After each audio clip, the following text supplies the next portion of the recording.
እጮኛውን በቅናት ተነሳስቶ የገደለው ግለሰብ የ25 ዓመት ጽኑ እስራት ተፈረደበት። በኮንሶ ዞን ፋሻ ቀበሌ ውስጥ አቶ ኩሻቦ ኩራዎ የተባለ ግለሰብ እጮኛው የነበረችውን መምህር ተዋበች ኩሲያን ከሌላ ወንድ ጋር እጮኝነት ጀመረሻል በሚል ምክንያት በጩቤ ወግቶ ገደላት። መቼና የት? ወንጀሉ የተፈጸመው ግንቦት 9 2017 ዓ.ም ማለዳ ላይ ኮቶሎ ወንዝ በመባለው አካባቢ ሰው በሌለበት ሰዓት ነው። የፍርድ ቤት ውሳኔ። የዞኑ ከፍተኛ ፍርድ ቤት የግራ ቀኙን ከሰማ በኋላ ወንጀሉን ፈጽሞ እጁን ለመስጠቱ እንደ ማቅለያ ታይቶለት በ25 ዓመት ጽኑ እስራት እንዲቀጣ ወስኗል።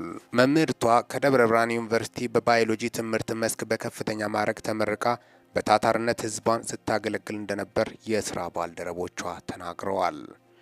አሳዛኝ መረጃ ነው። በጣም ለጆሮም የሚሰቀጥጥ ነው።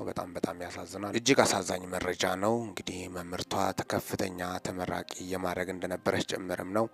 ብዙ ነገር ለሀገሯ ትጠቅማለች ሲባል እንደዚህ አይነት ሁኔታ ህይወቷ ማለፉ በርካቶችን እንዳሳዘነም ነው። ከሚዲያችን ለቤተሰቦቿና ለወዳጅ ዘመዶቿ መጽናናትን እንመኛለን። ሚኪ ታቦር ኒውስን ሰብስክራይብ በማድረግ ወቅታዊና አጫጭር መረጃ ያገኙ። ሰላም ቆዩልኝ።